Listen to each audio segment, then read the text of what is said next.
1887 का साल है। उस समय इंडिया अंग्रेजों के राज में था और पूरे देश में बदलाव हो रहे थे। तमिलनाडु का एक छोटा सा शहर ईरोड, यह शहर शांत और अपनी कल्चरल हेरिटेज के लिए फेमस है। एक लड़के का जन्म होता है। आगे चलकर यही लड़का मैथ्स में रेवोल्यूशन लाएगा। उसका नाम श्रीनिवास रामानुजन है। यह नाम आने वाले समय में मैथ्स की दुनिया में बहुत फेमस होगा। उसका परिवार ब्राह्मण है, बहुत रिलीजियस, पूजा पाठ करने वाले लोग। वो गरीब हैं, जिंदगी मुश्किल है, लेकिन उनके पास एक अनमोल चीज है, पढ़ाई लिखाई की इंपॉर्टेंस। लेकिन यह लड़का वो स्पेशल है। उसकी आंखों में एक अलग सी चमक है, एक अजीब सी क्यूरियोसिटी। वो अलग है। रामानुजन क्यूरियस है। वो हर चीज को गहराई से समझना चाहता है। उसे नंबर्स बहुत पसंद है। वो घंटों नंबर्स के साथ खेलता रहता है। वो हर जगह पैटर्न्स देखता है। उसे नेचर में मैथ्स के रूल्स दिखते हैं, पत्तों में, आसमान में, हर जगह उसे मैथ्स के पैटर्न्स नजर आते हैं, पानी के बहने के तरीके में। वो हर चीज में मैथ्स देखता है। वो हर मैथ्स की किताब पढ़ डालता है। उसकी प्यास कभी बुझती नहीं। वो नॉलेज का भूखा है।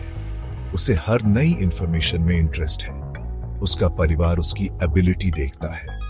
वो जानते हैं कि यह लड़का कुछ बड़ा करेगा। वो उसे स्कूल भेजने के लिए सैक्रिफाइसेस करते हैं। वो उसकी एजुकेशन के लिए हर मुमकिन कोशिश करते हैं। लेकिन रामानुजन के लिए स्कूल काफी नहीं है। वो बहुत आगे है। उसकी समझ स्कूल से बाहर की है। वो खुद से सीख रहा है। उसकी क्यूरियोसिटी और सेल्फ स्टडी उसे एक ग्रेट मैथमेटिशियन बनाएगी। रामानुजन का दिमाग बिल्कुल स्पंज जैसा है। वो हर चीज, हर मैथ्स फॉर्मूला सब सोख कर लेता है। उसकी समझ बहुत ही गहरी है। वो ज्ञान सोख लेता है। क्लास में वो ध्यान से सब देखता और समझता है। उसकी आंखों में एक अलग ही चमक है, जैसे वो हर चीज डिफरेंटली देख रहा हो। वो अपनी स्लेट के साथ घंटों लगा रहता है। वो इक्वेशंस लिखता है। स्लेट पे मैथ्स इक्वेशंस भरे पड़े हैं। हर इक्वेशन उसके लिए एक चुनौती है और वो उसे सॉल्व करता है। वो ऐसे कनेक्शंस देखता है जो कोई और नहीं देख पाता। उसके लिए मैथ्स में हर चीज में एक कहानी है। वो उन कहानियों को ढूंढता रहता है। वो अपने खुद के आइडियाज बना रहा है। उसके आइडियाज ओरिजिनल हैं। वो मैथ्स को डिफरेंटली देखता है, नए तरीके से। वो मैथ्स बना रहा है, सिर्फ सीख नहीं रहा। उसे स्कॉलरशिप मिलती है। वो कॉलेज जाता है।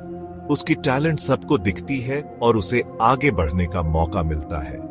लेकिन वो दूसरे सब्जेक्ट्स में फेल हो जाता है। मैथ्स के अलावा उसे किसी और सब्जेक्ट में इंटरेस्ट नहीं है। वो उन पे ध्यान नहीं देता, इसलिए फेल हो जाता है। उसका दिल सिर्फ मैथ्स में है। वो ऑब्सेस्ड है। मैथ्स के लिए उसकी दीवानगी उसे सब चीजों से दूर कर देती है।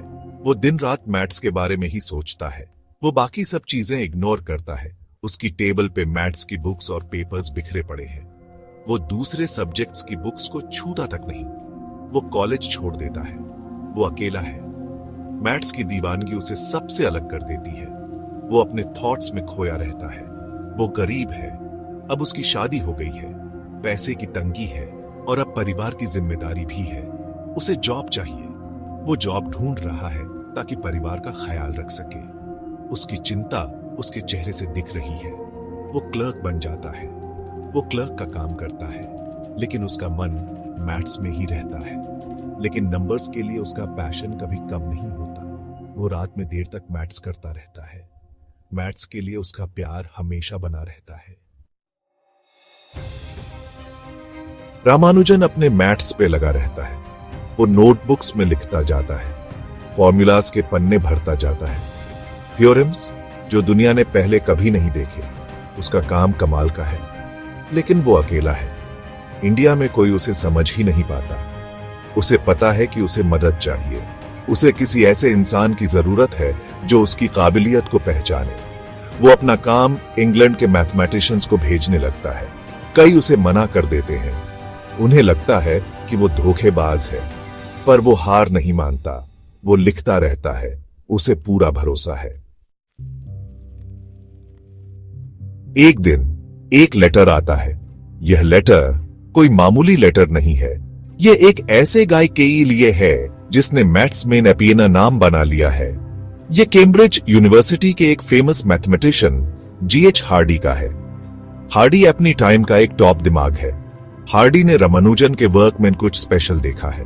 उसे रामानुजन के मैथ्स के ज्ञान में एक अलग ही स्पार्क दिखती है। वो और जानना चाहता है।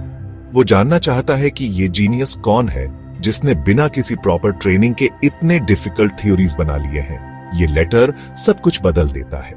ये एक लाइफ लाइन है, एक ऐसा अपॉर्चुनिटी जो रामानुजन की लाइफ पलट सकता है। हार्डी रामानुजन को कैम्ब्रिज आने का इनविटेशन देता है। ये एक ऐसा इनविटेशन है जो रामानुजन के लिए नई शुरुआत हो सकती है। उसके साथ काम करने के लिए हार्डी और रामानुजन मिलकर मैथ्स में नए कारनामे कर सकते हैं। दुनिया को अपना टैलेंट दिखाने के लिए रामानुजन थोड़ा हिचकिचा रहा है।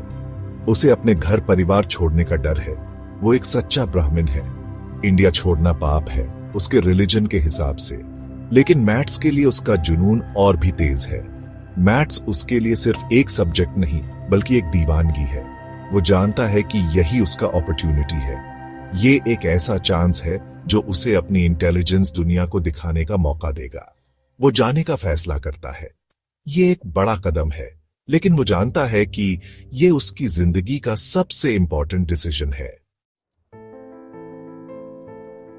सेक्शन 5, नई दुनिया का सफर। 1914 में रामानुजन जहाज पर चढ़ता है।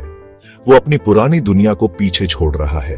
अपने परिवार को, अपने देश को, अपनी संस्कृति को। वो अनजान में जा रहा है। उसे डर लग रहा है, लेकिन वो उत्साहित भी है। सफर लंबा है, समुद्र में तूफान है। रामानुजन अकेला है। उसे अपना परिवार याद आ रहा है। उसे अपना खाना याद आ रहा है। उसे घर की आवाजें और खुशबुएं याद आ रही हैं। वो इंग्लैंड पहुंचता है। सब कुछ अलग है। मौसम ठंडा है, खाना अजीब है, लोग अलग हैं। वो भटका हुआ महसूस कर रहा है। सेक्शन 6, परदेश में परेशानियां। इंग्लैंड में रामानुजन के लिए लाइफ आसान नहीं है। लोग उसे अजीब नजर से देखते हैं। वो वेजिटेरियन है। उसे खाने पीने की बहुत तकलीफ हो रही है। वो बीमार पड़ जाता है। मौसम भी उसे सूट नहीं कर रहा। उसे अपने परिवार की याद आती है। वो अकेला है, लेकिन वो हार नहीं मानता।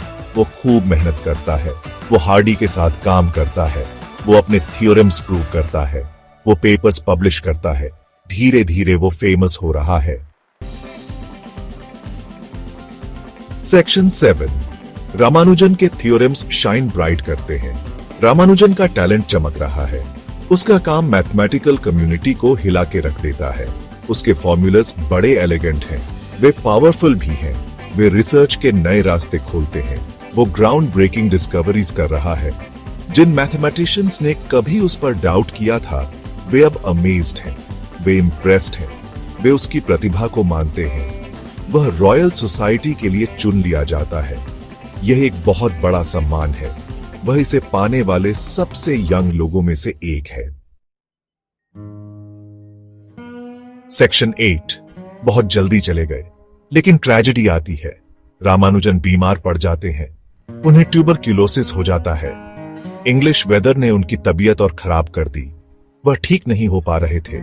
उनकी हालत और ज्यादा बिगड़ती जा रही थी। 1920 में रामानुजन वापस भारत आ गए। उन्हें उम्मीद थी कि अपने होमलैंड में वो ठीक हो जाएंगे, लेकिन तब तक बहुत देर हो चुकी थी। वह बहुत ज्यादा बीमार थे। 32 साल की कम उम्र में ही उनका देहांत हो गया। सेक्शन 9, रामानुजन की विरासत एक प्रेरणा। रामानुजन के जाने से बहुत बड़ा नुकसान हुआ, लेकिन उनकी लेगेसी आज भी जिंदा है। उनकी नोटबुक्स में अभी भी बहुत सारे अनडिस्कवर्ड थ्योरम्स हैं।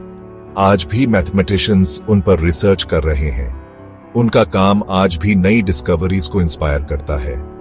रामानुजन की कहानी बहुत बड़ी इंस्पिरेशन है। उन्होंने दिखाया कि जीनियस किसी भी बैकग्राउंड से आ सकता है। उन्होंने गरीबी को हरा दिया। उन्होंने एजुकेशन की कमी को दूर किया। वे अपने पैशन के पीछे भागे। उन्होंने मैथमेटिक्स की दुनिया को हमेशा के लिए बदल दिया।